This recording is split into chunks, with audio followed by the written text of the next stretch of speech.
Hello everyone, आज की इस वीडियो में हम कक्षा 5 के विषय हिंदी के आवधिक आंकलन को सॉल्व करेंगे। तो आइए शुरू करते हैं। प्रश्न है, निम्नलिखित गद्यांश को पढ़कर प्रश्नों के उत्तर दीजिए। तो यहाँ पर एक गद्यांश दिया गया है जिसे आपको पहले पढ़ना है और उसमें से कुछ क्वेश्चंस पूछे गए हैं जिनके आंसर आपको यहाँ से देख कर देने हैं। उड़ीसा के सिम्पलीपॉल टाइगर रिजर्व में 25 हाथियों का झुंड रहता था। उसमें कुछ छोटे हाथी के बच्चे भी थे। दिसंबर सन 1988 में हाथियों का एक झुंड सड़क के किनारे चल रहा था। इसमें 2 साल का एक छोटा सा हाथी का बच्चा भी था। एक सुबह वह अपनी टोली से अलग होकर नाले की तरफ चला गया। वहां एक शेर बैठा हुआ था।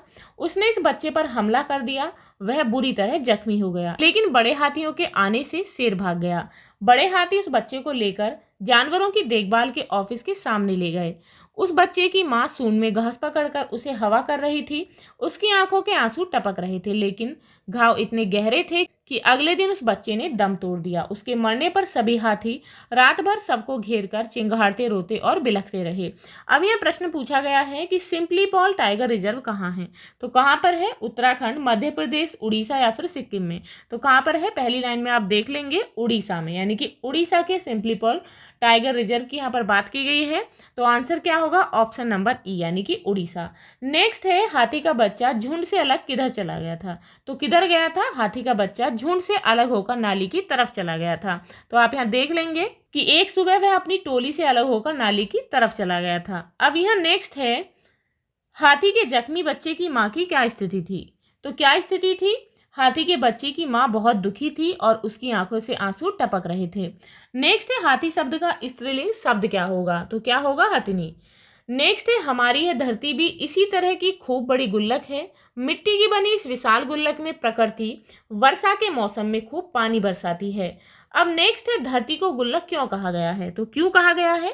धरती को गुल्लक इसलिए कहा गया है क्योंकि गुल्लक की तरह धरती के अंदर विभिन्न संसाधन एकत्रित होते रहते हैं जिनका हम समय पड़ने पर उपयोग करते हैं। जैसे हम गुल्लक में रुपए, पैसे, सिक्के इकट्ठे करते हैं, वैसे ही धरती में जो है, जो हमारी प्रकृति है, वो विभिन्न प्रकार के संसाधनों को एकत्रित करती रहती है जिनका हम समय पड़ने पर उन उपयोग करते हैं।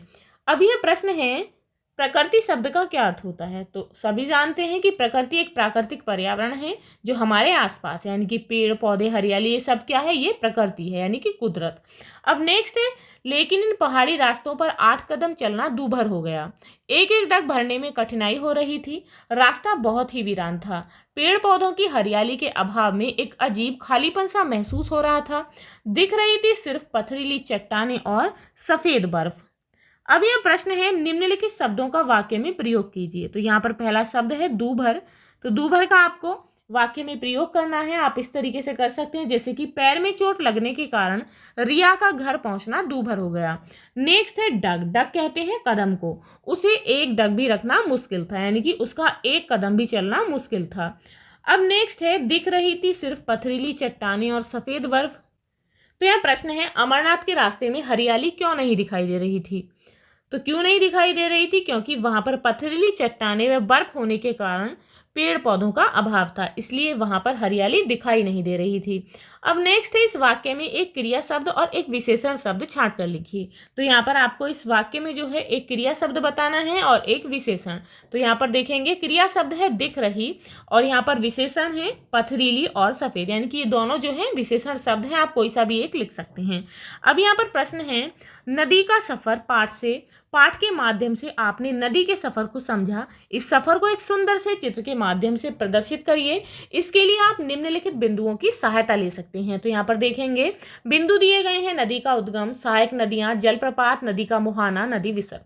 तो नदी का उद्गम यानी कि जहां से नदी निकलती है उसे कहते हैं नदी का उद्गम।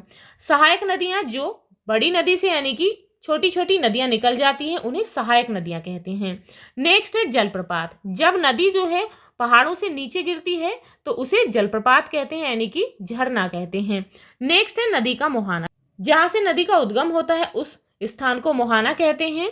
नदी विसर्ग। जब नदी मैदानों में होती हुई विभिन्न आकृति ले लेती है, सर्प के आकार की आकृति ले लेती है, जैसे कि इस चित्र में है, तो इसे नदी विसर्प कहते हैं। तो आप इस तरीके से जो है यहाँ पर चित्र बनाएंगे। अब यह प्रश्न है, हम क्या उगाते हैं जब पेड़ लगाते हैं। इट मीन्स हम क्या उगाते हैं। पाठ में पेड़ों के महत्व पर चर्चा की गई है। पेड़ों के महत्व पर एक अनुच्छेद लिखिए, यानी कि पेड़ों का हमारे जीवन में क्या महत्व है वो हमें क्या देते हैं जब हम उन्हें उगाते हैं। तो पेड़ों के उगाने से हम जीवन की बहुत सारी ज़रूरी वस्तुओं को भी उगा लेते हैं, यानी कि जो कि हमारे जीवन के लिए बहुत आवश्यक हैं। पेड़ों की लकड़ियों से हजारों चीज़ें बनती हैं, जैसे कि बल्लियाँ, फर्श, खिड़की, रोशनदान, मेज, कुर्सी, पलंग, रसोई घर का सामान व खिलौने आदि। पेड़ हमें धूप से बचाते हैं, पेड़ों से हमें ऑक्सीजन मिलती है, इसीलिए पेड़ हमारे लिए उपयोगी हैं। तो आप इस तरीके से इसे कंप्लीट करेंगे। मिलते हैं नेक्स्ट वीडियो में। If you like this video, please like and share, and if you are new on this channel, please subscribe the channel. Thank you.